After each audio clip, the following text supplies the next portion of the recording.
Hi, my name is Allie Toothaker, and this op-ed video is for English 105. This opinion piece is focused on the increase of eating disorders in young people caused by the rise of social media influencers. You can see this trend in 3 different ways: the impact on children and its addictive nature, misinformation and false imaging on social media, and the overall insecurity overload found with not only young people that are consuming the content, but the content creators.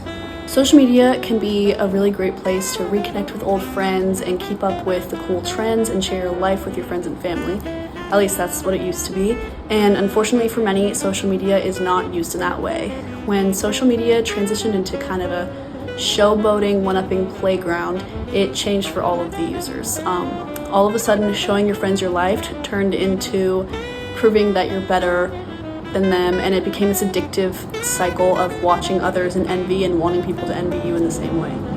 Because of our younger generation's constant need for stimulation, social media became an easy way for kids to get that hit of dopamine that they need every day. In a recent review by Valkenburg, Van Dreidel, and Baines in 2022, they summarized that there is an increase in mental health problems in young people started from social media, and that comparison and that constant need to just be stimulated. You can see here how much teen social media usage has been drastically increasing, especially in the last 20 years. 70% of young people use social media almost constantly and hourly, and it's a very small amount that don't use social media at all, which it's really easy to get into social media and try to constantly be on it when everyone around you is also on it, and it kind of creates this big circle of needing to be on it to pretty much be cool.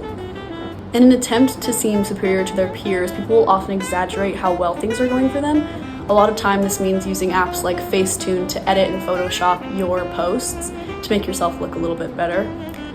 Once people began, they couldn't stop, and once influencers and celebrities started using it, it became a huge problem.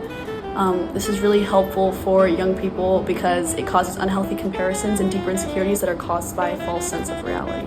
Unfortunately, the unrealistic expectations that are seen with all of these crazy photoshops are what causes these really deep-rooted insecurities and leads to things like eating disorders. People think that using unhealthy ways to kind of create that different body type or the way that they look, they have to do it unhealthily, when really there are other ways, and also what they're seeing is not real.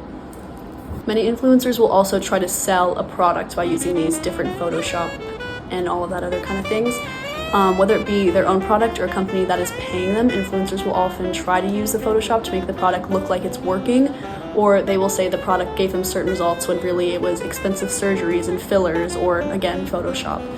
An example of this is Kim Kardashian, when she was pregnant with her first child, said that she was using this pharmaceutical that was helping her get rid of her morning sickness, and it was making her feel so much better, when in reality there was no records of her actually using it, and she was just getting paid by the company and trying to sell it, and it ended up having really harmful side effects and was really harmful to some people's health.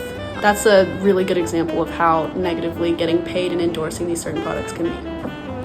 The deep-rooted causes for all of these elaborate posts and photoshopping comes from insecurity.